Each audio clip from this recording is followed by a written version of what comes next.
تو حضرت معاذ بن جبل رضی اللہ تعالی عنہ کہتے ہیں کہ صبح کے خوبصورت لمحے اور حضور کی قربت اور سفر کی گھڑیاں اور چل بھی رہا تھا میں آقا کریم علیہ السلام کے ساتھ ساتھ، تو موقع غنیمت جانا تو میں نے کہا کہ اے اللہ کے پیارے رسول صلی اللہ علیہ وآلہ وسلم، مجھے آپ کی قربت میسر آئی ہے تو اس موقع سے میں فائدہ حاصل کرتے ہوئے آپ سے سوال پوچھنا چاہتا ہوں، اور وہ یہ کہ مجھے کسی ایسے عمل کے بارے بتا دیجئے جو عمل مجھے جنت میں داخل کر دے اور جہنم سے دور کر دے۔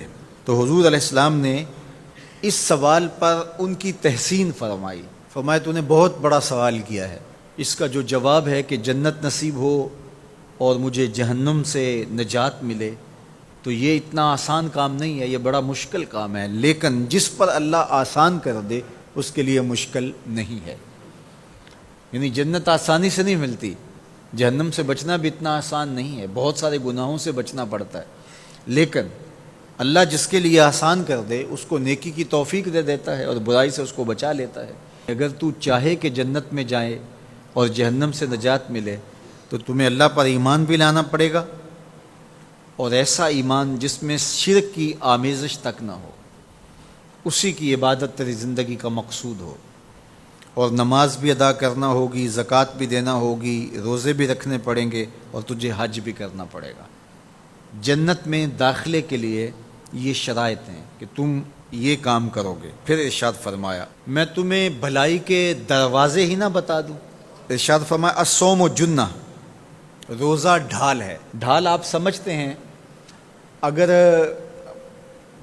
آپ لوگوں نے ڈھال نہیں دیکھی ہوئی تو آج کے زمانے کے اندر تو سب لوگوں نے جو ہے وہ ڈھال دیکھ لی ہے، چونکہ اس وقت ترکی نے اس طرح سے اپنے کلچر کو اور اپنی تہذیب کو جدید ذرائع ابلاغ کے ذریعے لوگوں تک پہنچایا ہے کہ اب 800-700 سالہ پرانی چیزیں بھی ہمارے سامنے آ گئی ہیں، ورنہ ہم یہ باتیں کیا کرتے تھے تو لوگ ان باتوں کو سمجھا نہیں کرتے تھے، چونکہ اس کا کوئی نمونہ اور شکل موجود نہیں تھی۔ جب دشمن تیر پھینکے تو تیر سے بچنے کے لیے وہ لوہے کا پتلا جو آگے کر دیا جاتا ہے، جو تیر کو اپنے اوپر روک لیتا ہے، اس کو عربی میں جنہ اور اردو میں ڈھال کہا جاتا ہے۔ تو آقا کریم نے فرمایا روزہ ڈھال ہے، تو گویا جہنم کی آگ سے بچانے کے لیے جو ہے وہ روزہ کام دے گا۔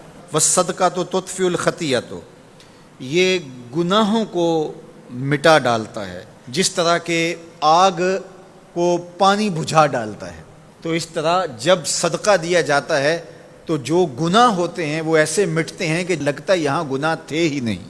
آگے ارشاد فرمایا رات کے پیٹ میں نماز ادا کرنا، یعنی تہجد کی نماز ادا کرنا۔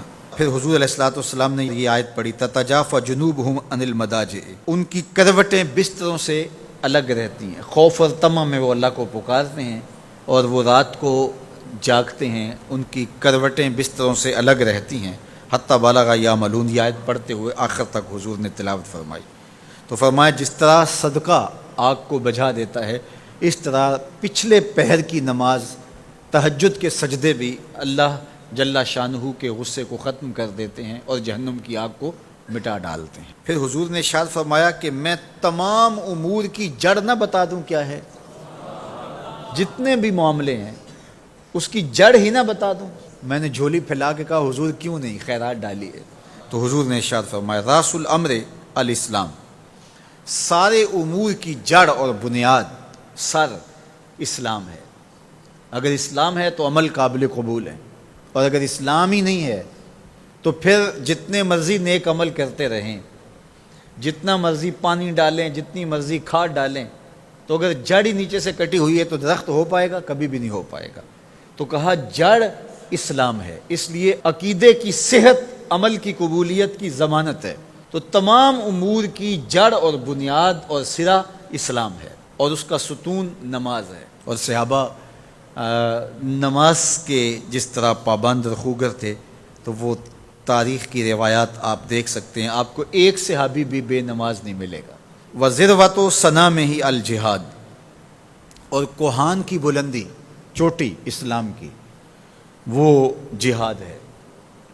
جہاد سے اسلام کو سربلند کیا جا سکتا ہے۔ اسلام کا چھٹا رکن ہے جہاد، اور ہمیں جہاد کی ترغیب بھی دی گئی، اور قیامت تک یہ جہاد جاری بھی رہے گا اور کبھی بھی ختم ہونے کا نہیں ہے۔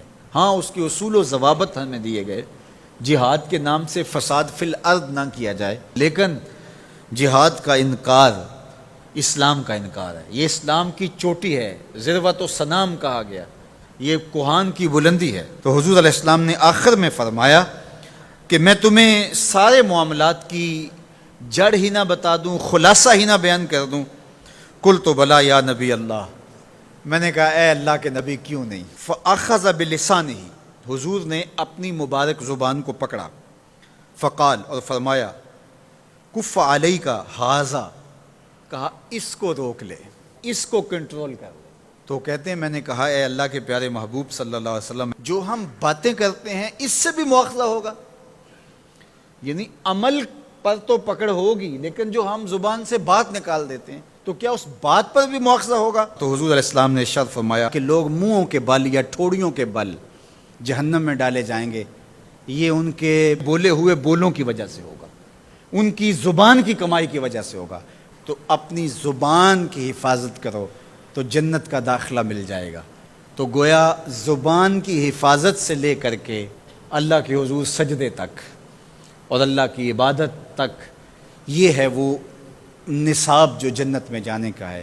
اللہ ہم سب کو 5 گانا باجماعت نماز کی توفیق دے، اللہ ہمیں توفیق حج کی نصیب کرے، اللہ ہمیں رمضان المبارک کے روزے رکھنے کی توفیقات سے مالا مال کرے، اللہ اپنی راہ میں جد و جہد اور جہاد کی توفیق سے مالا مال کرے، اور اللہ ہمیں ہماری زبان کی حفاظت کی توفیق دے تاکہ ہم خیر کی راہوں کے مسافر رہیں۔